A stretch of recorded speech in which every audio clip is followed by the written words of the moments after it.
In the spring of 1912, a survey crew walked into a valley in the interior that was not supposed to be empty.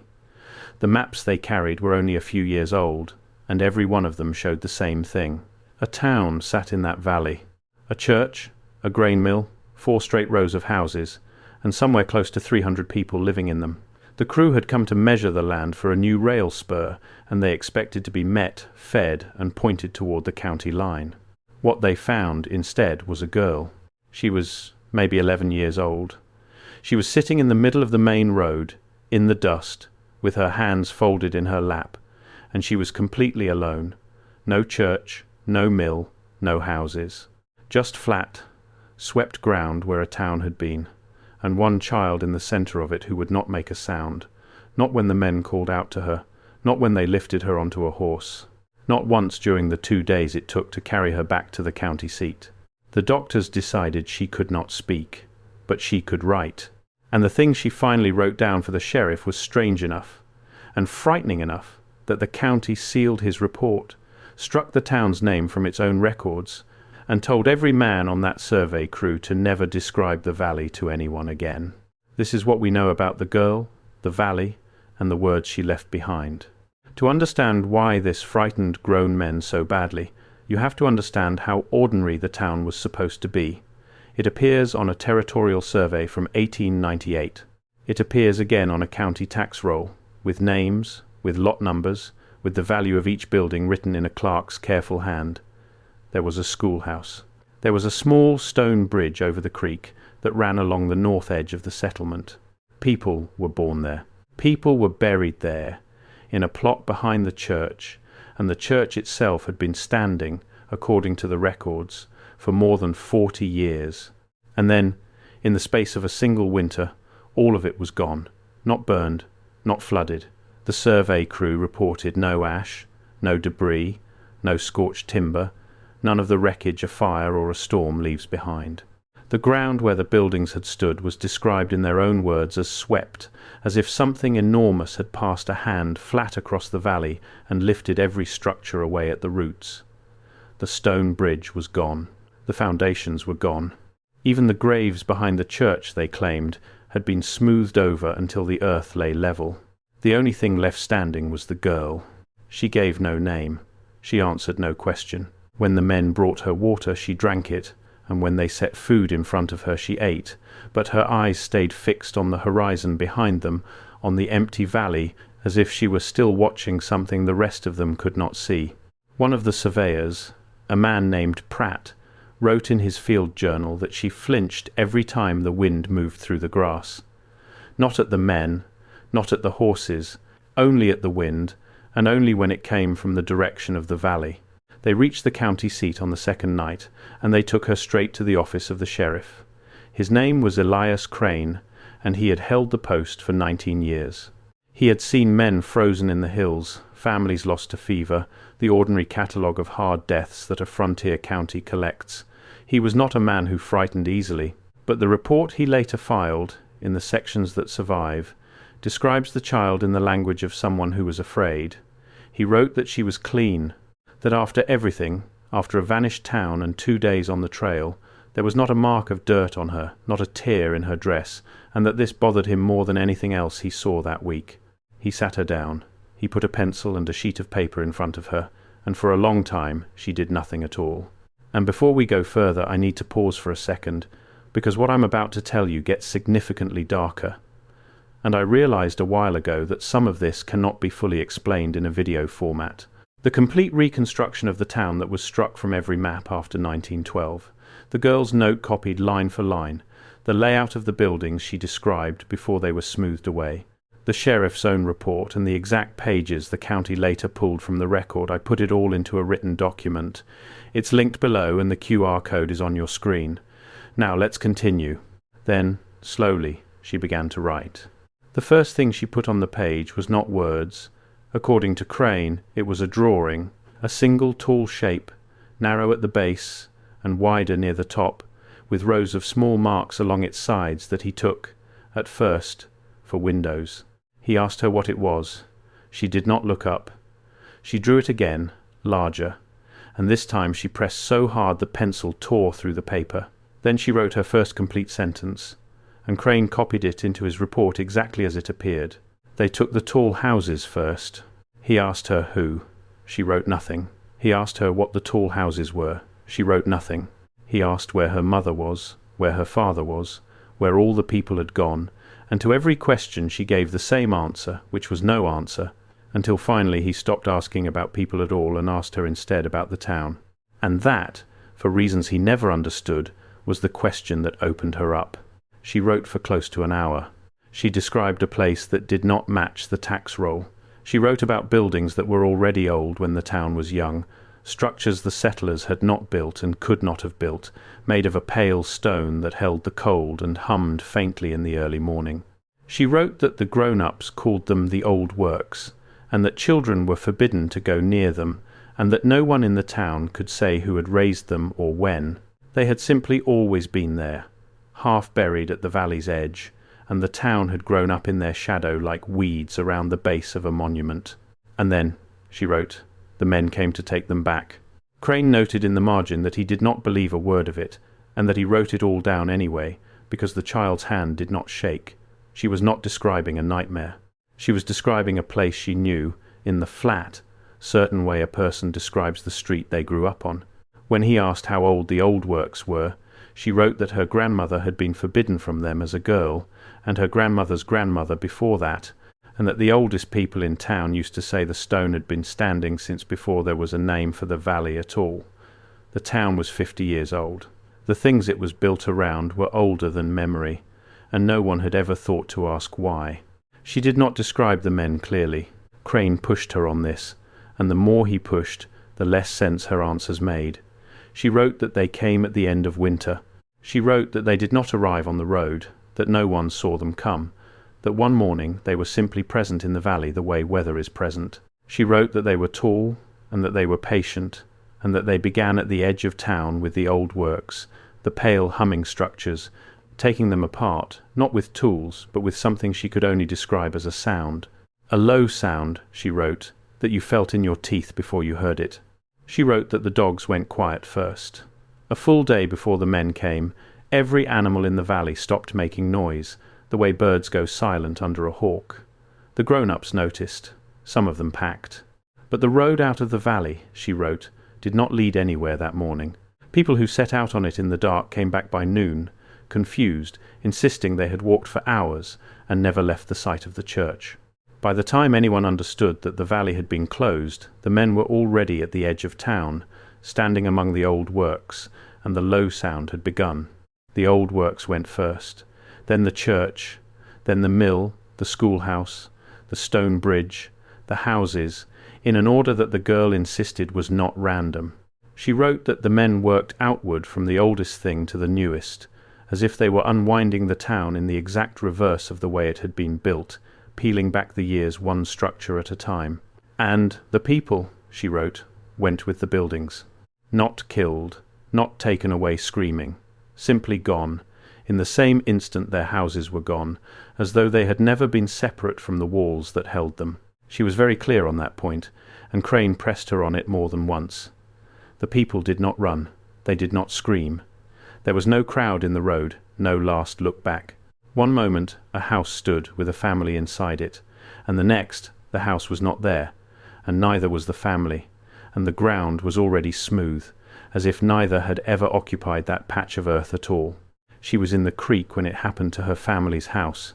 She had gone down to the water against her mother's rule, to the one place children were told never to go, near the base of the old works. And because she was there, in the shadow of the thing the men wanted most, she wrote that they passed over her, that the sound went through her and did not take her, that she stood in the cold water and watched her own house come apart, and her mother in the window, and then no window, and no house, and no mother, and the ground where all of it had been lying flat and swept and quiet. That is what she wrote, and that is where Crane stopped for the night. Before we move on to what she wrote on the second page, stop for a second. What you just heard about the words the girl left for the sheriff is the part that changes everything, but it only makes sense when you see it written out next to the original note in her own hand. The buried date, the erased name. It's all in the document link below. Take 5 seconds right now, grab it, and then come back, because what comes next builds directly on it. The link is in the description. QR code is on your screen. The second page is where the report becomes something the county could not keep on file. Crane came back the next morning intending to close the matter. He had a vanished town, a frightened child, and a story that no rational man could enter into an official record. His plan, by his own account, was to write her down as an orphan of unknown origin and send her east to a home. But when he sat down across from her, she already had the pencil in her hand. She had been writing before he arrived. And what she pushed across the desk to him was not about the men, or the old works, or the sound. It was about the town itself. And it was a warning. She wrote that the town in the valley was not the first town in the valley. She wrote that the men who came to unwind it had done the same thing before, many times, and that the pale structures, the old works, were what remained each time they were interrupted. Every so often, she wrote, people would settle in the valley, drawn by the water and the shelter of the hills, and they would build in the shadow of the old works, and for a while they would prosper. And then the men would return to finish what they had started, and take the settlement down to bare ground, and leave the old works a little more buried than before. She wrote that this had happened to a town before hers, and a town before that. She wrote that if you dug beneath the swept ground, you would find them, layer under layer, each one older than the last, each one erased the same way. And she wrote that the reason the county's maps were wrong, the reason the town appeared and then did not, was not a mistake made by any surveyor. It was that the correcting had already begun. She wrote that the town had been given time, that the men were not cruel, only thorough, and that they allowed a settlement to grow and live and forget before they came back to take it down. The forgetting, she wrote, was the important part. A town that remembered the old works, that studied them, that wrote about them and mapped them and told its children what they were, was a town that pulled the men back sooner. Her town had made that mistake. It had a name for the old works. It had rules about them. It had, without meaning to, kept them alive in memory, and memory was the one thing the men had come to erase. Then she wrote the line that Crane underlined twice in his own report, the line that appears in every account that survives, and it was this: "You are living on top of the last one, and they are not finished." Crane asked her what she meant. She wrote a date, and the date was not in the past. It was 11 years ahead of the day she wrote it, a specific day in a specific month in a year that, to the men reading it in 1912, was simply the future. She would not explain it. She only tapped it, twice, with the point of the pencil, and then she folded her hands, and she never wrote another word for the rest of her life.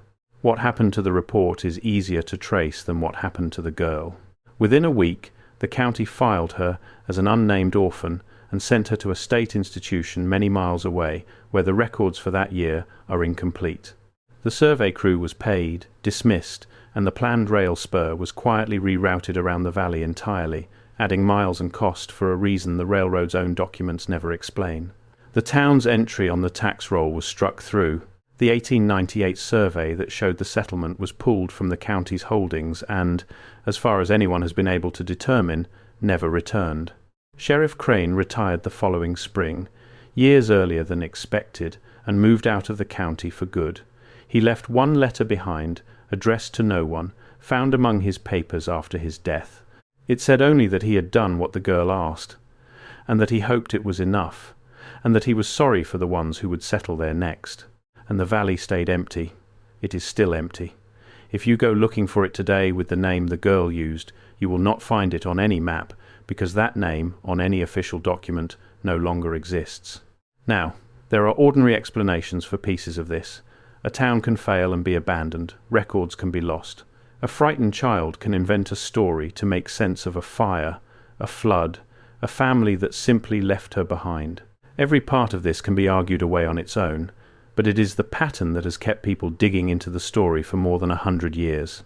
Because the girl's account, the buildings that predated the settlers, the pale stone no one remembered raising, the towns stacked in layers under swept ground, the sense that history in that valley had been reset again and again by something that did not want to be remembered, is not unique to one county in one year. It is the same shape that turns up over and over, wherever people notice that the official history of a place does not match the ground beneath their feet. Structures too old and too strange for the story we are told. Whole populations that appear in one record and vanish from the next. The strong, quiet suspicion that the world we were handed is a corrected version of something older, and that the correcting is not a thing that happened once, long ago, but a thing that is still going on. The girl gave that suspicion a date. For decades, the few people who knew about the report treated that date as the whole point of the story. They circled it. They waited for it. A handful of them, according to the letters they left behind, moved their families out of low valleys entirely as it approached, convinced that the girl had seen something real and specific and coming. They were the ones who had read her account closely enough to be afraid of it. And when the day passed, without a single town going to bare ground, most of them decided she had simply been a broken child after all, and they let the story go. We are past it now. The specific day she tapped with the point of her pencil came and went, and as far as the public record shows, nothing happened. No town went to bare ground. No men came out of the winter working a sound you feel in your teeth. Whatever she was warning about did not arrive on schedule, or did not arrive at all, or arrived somewhere no one thought to look. That last possibility is the one that has never quite let go of the people who study this, because the girl never said the correcting would look like her valley. She said only that it had begun, and that it was not finished, and that it worked from the oldest thing outward to the newest. A town going to swept ground in a single winter is easy to notice, but a record quietly pulled from a county archive, a name struck from a map, a survey that vanishes and is never returned, a whole settlement reduced to a gap in the paperwork that no living person remembers, is not something anyone would think to call an erasure. It would simply look like history, like the ordinary loss of old things, like exactly what happened to her town. But there is one detail that the people who have chased this story the longest keep coming back to. The girl never spoke. Not once, in the valley, on the trail, in Crane's office, or in the decades she lived after.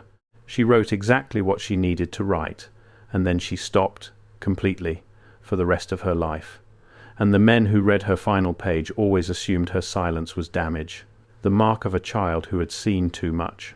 But there is another reading, that she stopped writing and stopped speaking because she understood something the men across the desk did not, that the men who unwind the valley do not come to a place because of what is built there. They come because of what is remembered there. That the old works survived, again and again, precisely because someone kept the memory of them alive, kept drawing them, kept describing them, kept them on the maps and in the records and in stories exactly like this one. And that the safest thing a person could do, if they wanted to keep the men out of the winter, was to make sure the valley was forgotten. She wrote one warning. She gave one date. And then, for the rest of her life, she made herself into a place that could not be corrected because there was nothing left in her to erase. The county did the same. They struck the name, sealed the file, rerouted the rail, and let the valley go quiet. Maybe out of fear, maybe out of shame.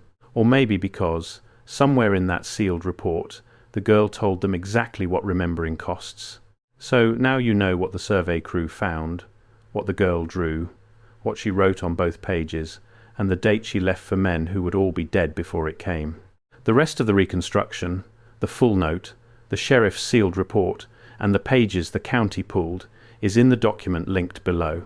If stories like this one are the kind of thing that keep you up at night in the best possible way, subscribe. Next, we are going to the one place where the ground itself was dug up, and what came out of it matched the girl's drawing exactly. That video is on your screen now. Watch it before it gets corrected too.